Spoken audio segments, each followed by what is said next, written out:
ఆంధ్రప్రదేశ్లో భారత రాష్ట్ర సమితి ఏం చేస్తోంది? అసలు ఆ పార్టీ రాష్ట్ర శాఖ ఉన్నట్లా లేనట్లా? జాతీయ రాజకీయాలంటూ బీఆర్ఎస్ గా మార్చేశారు కేసీఆర్. ఆ క్రమంలో ఏపీపై ఫోకస్ పెట్టారు. స్టేట్ బీఆర్ఎస్ కమిటీని కూడా ప్రకటించారు. 3 సార్లు ఎన్నికల్లో పోటీ చేసి ఓడిపోయిన మాజీ ఐఏఎస్ అధికారి తోట చంద్రశేఖర్ ని ఏపీ పార్టీ అధ్యక్షుడిగా ప్రకటించారు. స్టార్టింగ్ లో ఆ పార్టీలో కొంత హడావిడి కనిపించినప్పటికీ ఇప్పుడు ఏపీ బీఆర్ఎస్ సైలెంట్ అయిపోయింది. ఆ పార్టీలో చేరిన అరాకొర నేతలే పక్క చూపులు చూస్తున్నట్లు కనిపిస్తున్నారు. దాంతో అసలు అక్కడ లీడర్ బీఆర్ఎస్ ఉందా లేదా అన్నట్లు తయారైంది పరిస్థితి.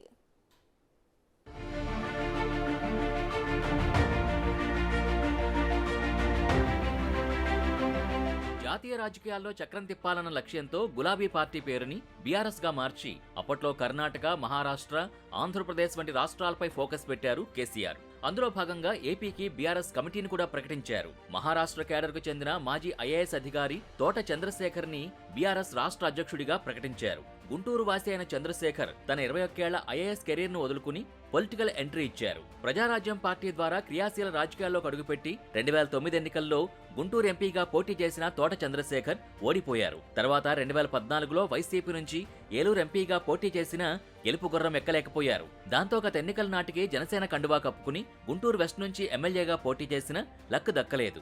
ఆ ఎన్నికల్లో ఒంటరిగా పోటీ చేసిన జనసేనకు ఏపీలో జనాదరణ దక్కకపోవడంతో మళ్లీ దిక్కులు చూస్తున్న చంద్రశేఖర్ కు బీఆర్ఎస్ ఆశాకిరణంలా కనిపించడంతో గులాబీ కండువా కప్పేసుకున్నారు.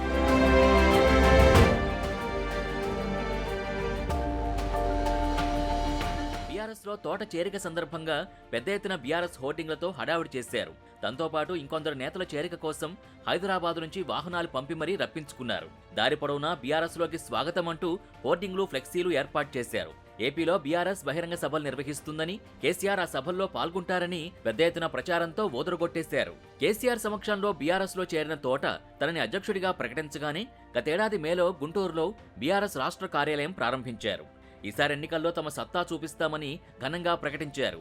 అయితే ప్రస్తుతం ఏపీలో కారు పార్టీ షెడ్డుకు చేరే పరిస్థితి కనిపిస్తోంది. తెలంగాణలో బీఆర్ఎస్ ఓటమితో గులాబీ నేతల జాతీయ అజెండాకి బ్రేకులు పడ్డట్టు కనిపిస్తున్నాయి. వలసల ఎఫెక్ట్తో సొంత రాష్ట్రంలో ఇల్లు చక్కదిద్దుకునే పనిలో పడ్డారు బీఆర్ఎస్ ముఖ్యులు.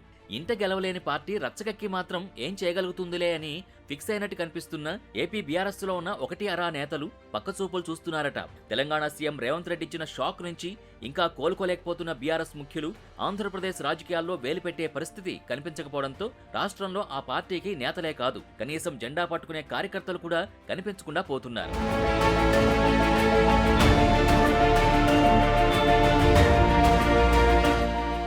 పార్టీ అధ్యక్షుడు తోట చంద్రశేఖర్ కు రియల్ ఎస్టేట్ సహా అన్ని వ్యాపారాలు హైదరాబాద్ తోనే ముడిపడి ఉన్నాయి. బీఆర్ఎస్ ముచ్చటగా 3వసారి అధికారంలోకి వస్తుందన్న ఉద్దేశంతో తన ఆస్తులకి డోకా లేకుండా చేసుకోవడానికే ఆయన బీఆర్ఎస్ తీర్థం పుచ్చుకున్నారని అప్పట్లో టాక్ వినిపించింది. ఇప్పుడు తెలంగాణలోనే బీఆర్ఎస్ పరాజయం పాల్కావడంతో ఆయన కారు దిగడం ఖాయమంటున్నారు. ఇప్పటికే ఆయన జనసేనతో టచ్ లోకి వెళ్లారట. టీడీపీ జనసేనల పొత్తు ఖాయమవడంతో ఈసారి ఎక్కడైనా సీటు దక్కించుకుని గెలవాలని ఆశపడుతున్నారట. ఇక తోట చంద్రశేఖర్ తో పాటు ఏపీ నుంచి బీఆర్ఎస్ లో జాయిన్ అయిన మరో నేత మాజీ మంత్రి రావెల కిషోర్ బాబు. ఆయన హైదరాబాద్ వెళ్లి గులాబీ కండువా కప్పుకున్న తర్వాత 1-2 రోజులు కాస్తంత హడావుడి చేశారు. ఆ తర్వాత ఆయన ఆ పార్టీ వైపు కన్నెత్తి చూడడం కాదు కదా, అసలు కనిపించడమే మానేశారు. ప్రస్తుతం ఆయన కూడా వైసీపీ తలుపులు తడుతున్నారన్న టాక్ వినిపిస్తోంది. ఇక ఏపీ బీఆర్ఎస్ లో వారిద్దరూ తప్ప చెప్పుకోదగ్గ నేతలెవరూ లేరు. వాళ్లు కూడా తమ దారి తాము చూసుకుంటే నడిపేవారు లేక గులాబీ కారు షెడ్డుకు చేరడం ఖాయంగా కనిపిస్తోంది.